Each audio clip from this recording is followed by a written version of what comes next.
started in 2009 as a physical security company representing predominantly Cisco Systems physical security products, which are video surveillance, video analytics, large storage, servers and whatnot. But we found that the business could not scale dramatically on a national basis or even on a revenue basis.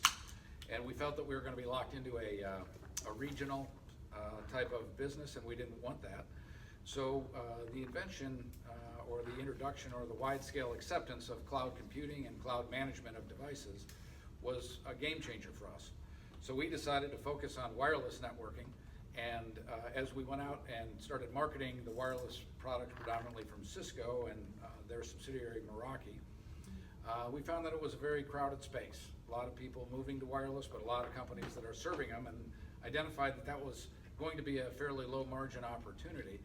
So in talking with customers, we found that they wanted less of a way to have another supplier present to them and propose to them than they did want a clear-cut way to pay for what they were buying.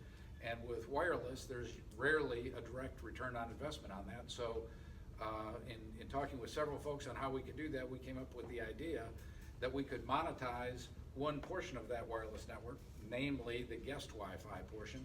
You may or may not have logged onto a guest Wi-Fi system at a restaurant or a hotel, but there's a significant cost associated with that to the provider.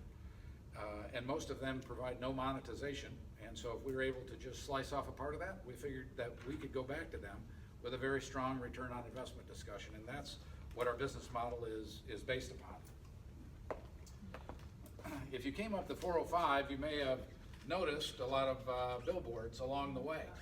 And they're up and down all the freeways of the United States. And what's striking about these is that there's no advertising on them. And if you were driving up the freeway and identified that there was no ads on there, you might think there's a good business opportunity with putting some ads on there.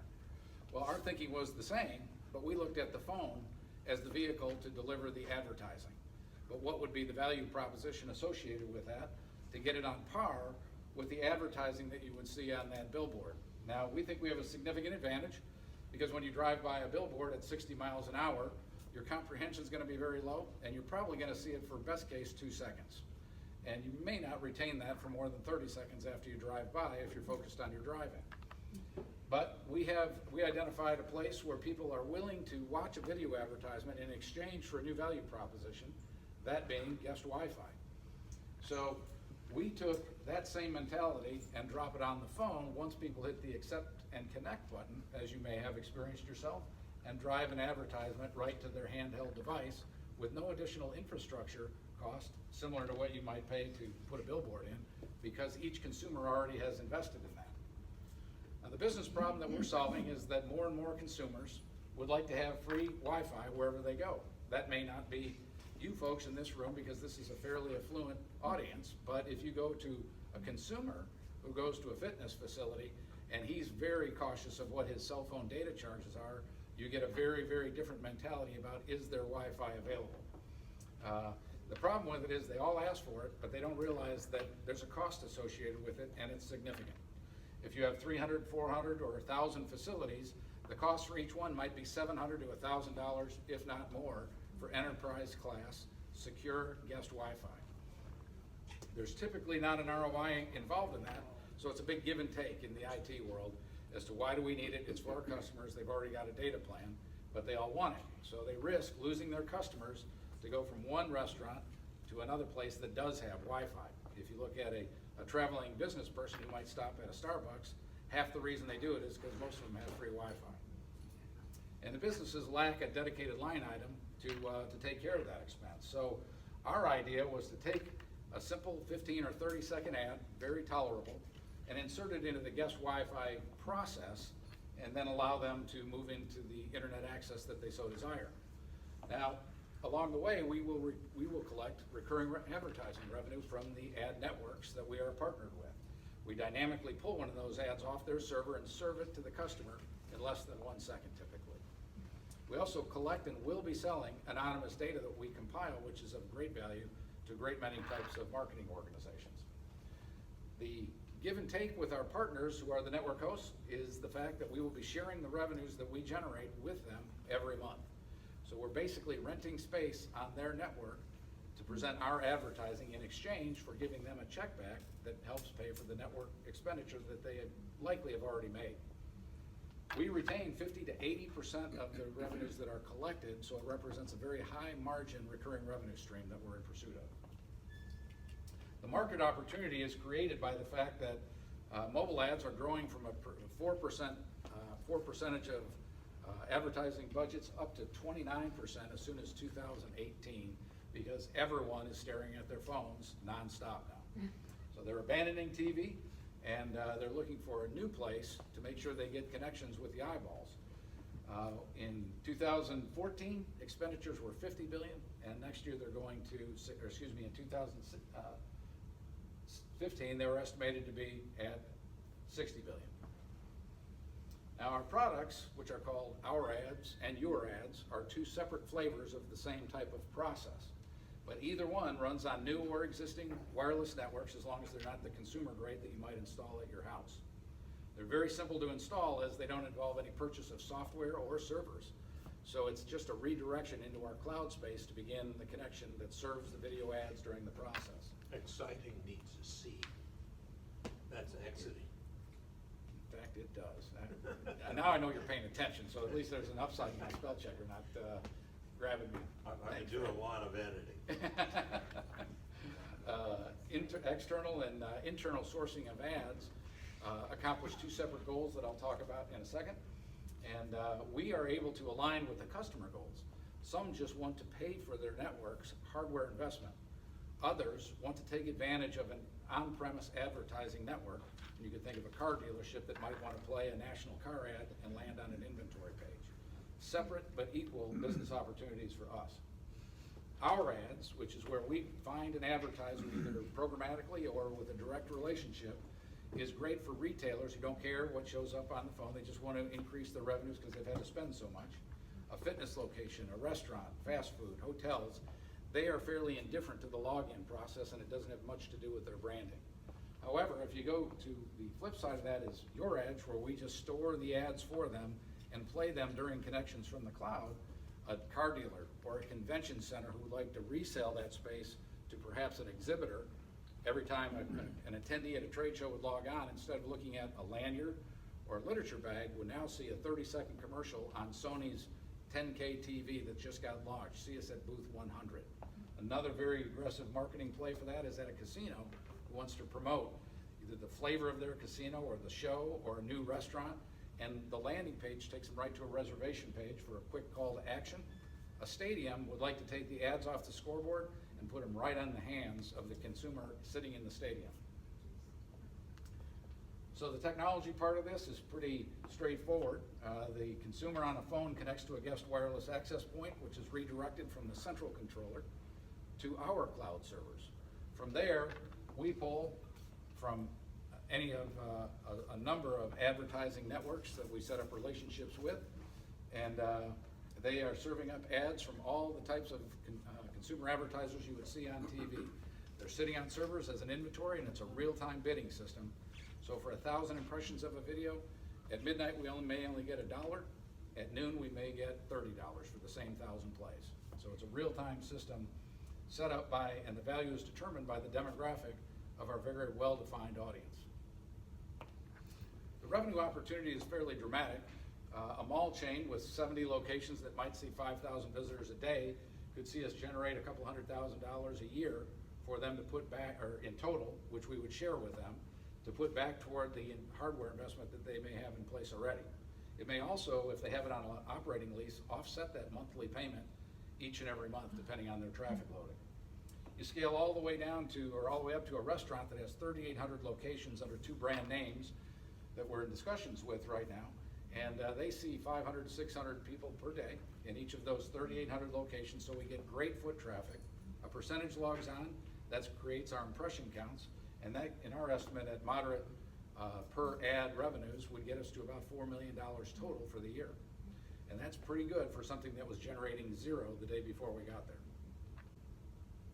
Our first customer installation and partner was at LA Fitness. We've completed our proof of concept, and we've installed at 350 of their 700 locations.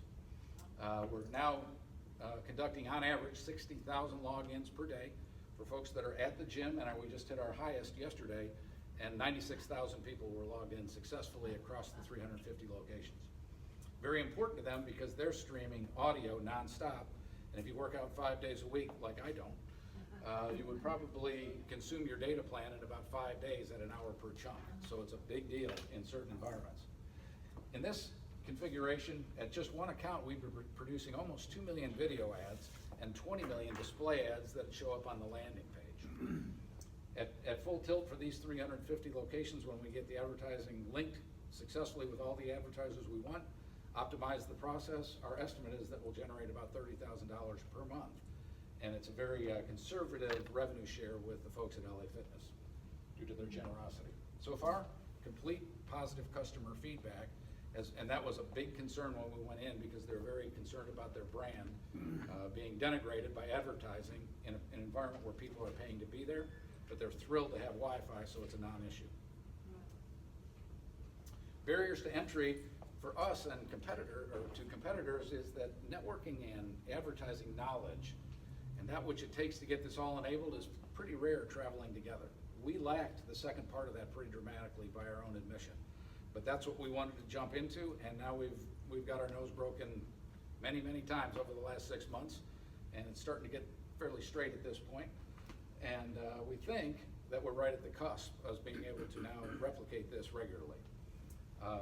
We are also installed at 2 smaller locations that I forgot to mention. One is Martha's Vineyard in the common area, and we're in 10 of the city of Boston's parks, and part of their login process as well. They have very low foot traffic, and they were done mostly for the logo value of them in the developmental phase. Developing the channel is a little bit challenging. Getting into the right people and getting them to understand a brand new message is not as quite as simplistic as we thought it might be, and there are very many technical challenges associated with delivering an ad through an access point that you do not own in under a second. We believe we have solved that by developing our own ad serving platform in the cloud, which takes out all the challenges that are created by the access point itself. And that is our proprietary software at this point. There's limited awareness of this process. Chances are that none of you even thought of this kind of thing before you sat down today, and that bodes well for our overall opportunity, I think. We're very competitive with other solutions. Some are looking to log in with a social network and grow a following that way, but ours is driven toward largely monetization, which is not their focus. There's probably 30 companies doing it that way, logging in with Facebook and whatnot, but we're delivering completion rates of 80%. So a video ad that we play is watched from start to finish 80% of the time, whereas on TV, you might be less than 10% when you incorporate the effects of lack of attention, bad material, a DVR with a fast forward button, and a refrigerator 30 feet away. So I don't know about you, but I, oddly, since I'm in the advertising business here, I rarely see a full commercial. High click-through rates of 10 times what we're seeing on internet ads. Less than 1% is what you get if you do the same thing on an internet page. We are delivering it in their hand where it's highly interactive if they so choose. We're adding geo-targeting so that we can increase our inventory and get that to where we can advertise for, say, the Chicagoland Cadillac dealers, as well as someone who wants to be national in footprint advertising. We've got some early installations, and our interest from the channel is quite good because they're all looking to add value and add a return on investment to an otherwise commodity-driven sale. We have some competitors, Boingo, who you may have interacted with at an airport. That's their big focus. They go for monthly subscriptions for Wi-Fi, but they also do some for free at the airport, such as Orange County's. AT&T is doing the same model. Interestingly, they're seeing the same challenges that we saw at the access point level and haven't figured out to go to the cloud-based proxy server yet. But they're only trying to monetize 150,000 access points that they own for the benefit of their wireless customers. And MediaShift was an early-in player in this a couple of years ago, but they committed to too much revenue outbound. They were sharing 70 to 80% of the revenues they generated rather than retaining 50 to 80. We have several routes to market that we think will expedite our growth over the next 12 months. It does take time to get these things in process and embedded in their sales organization, but bandwidth providers are looking to add value to their pitch. Managed service providers who manage guest Wi-Fi or regular Wi-Fi networks such as Viasat, infrastructure providers such as American Tower, who put in wireless networks across the United States, system integrators who are selling Cisco and Meraki and Ruckus APs every day, and distributors who keep it on the shelf for those same system integrators are looking for ways to make it look better. We're fully engaged with American Tower and Graybar, a distributor at this point. We're far along the line with Frontier Communications, who is launching a test in their lab this week. If it's successful, they're going to install us at Frontier Stadium in Denver and then embed it in their sales organization for resale. Festify is going to install us at BJ's restaurants within the next 30 days, and we'll have a revenue share with them as well. And they also handle all the mobile applications such as concerts, where they have temporary Wi-Fi implemented. Viasat would be the ultimate get for us. They serve 100,000 networks globally, and they decide what goes onto the guest Wi-Fi networks. We had them hot and heavy going till the end of the year, and then they said we had to push it off to June. So it goes when you deal with the giants, but the value proposition has been accepted by them. It's just not the highest priority. They're fighting through with some mergers going on. Our financial projections simplistically look to be about $1 million this year. If we can successfully get the ads rolling with LA Fitness and get some outside direct advertising sales, we think we can grow that quickly to $3 million the following year with our initial reseller deployments and propagation through their sales force and some success stories. And from there, I think we'll see a big springboard on a recurring basis, because each one we sign up will be built upon for the following year. We really like the recurring revenue aspects of this. There's multiple things that can push those numbers dramatically up. This technology can scale globally, and I'm talking with a gentleman who also represents, is interested in getting the rights to do this in Manila and in the UK. For the funds, we're looking to develop our software better, add some headcount, and improve their compensation. Most have been working on a commission-only basis today. And cover some operational expenses, and touch a lot of bases in marketing to get the word out a little bit better on a fairly unfamiliar concept. And we want to attend some trade shows which are nicely verticalized along the lines that we're doing today. Our team right now is 4 sales representatives that are marketing to the network hosts who would sign the agreements to say that we can do this at their convention centers or at their retail stores. And we have 1 systems engineer and product manager who handles all the technical aspects of implementation. And my advisory board consists of just a single individual so far, a gentleman who I've known for about 30 years, and he's a partner at Procopio law firm in San Diego, and he focuses on a lot of intellectual property type implementations. A little bit about me, and I read the 35 years in technology sales, and it makes me think that maybe I should be in the museum part of the building rather than out here. But I've been in technology sales for a long time, had some great successes with an IPO at MTI, as well as a sale to IBM after I had departed from FiberLink Communications, where I was one of the original founders. The opportunity that I'm here to talk about today is for a $500,000 investment. It's also convertible notes at 6% with a 2-year maturity, and 20% discount on the first official round of investment with a $5 million cap. Our exit strategy is predominantly going to be a company sale, not a IPO. There's some of the same companies that I talked about throughout the organization have already laughingly indicated that sooner or later they'll own us and they won't have to call us. I look forward to that day, but they're large-scale organizations that are looking to add value to their own portfolio.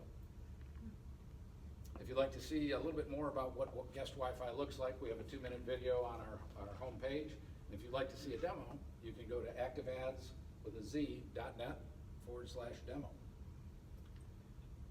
If you have time, feel free to follow us on the social media. We do post on social media every day through an organization that I have hired to get the word out about guest Wi-Fi and optimize and acquire the positioning for guest Wi-Fi monetization within the search engine environment.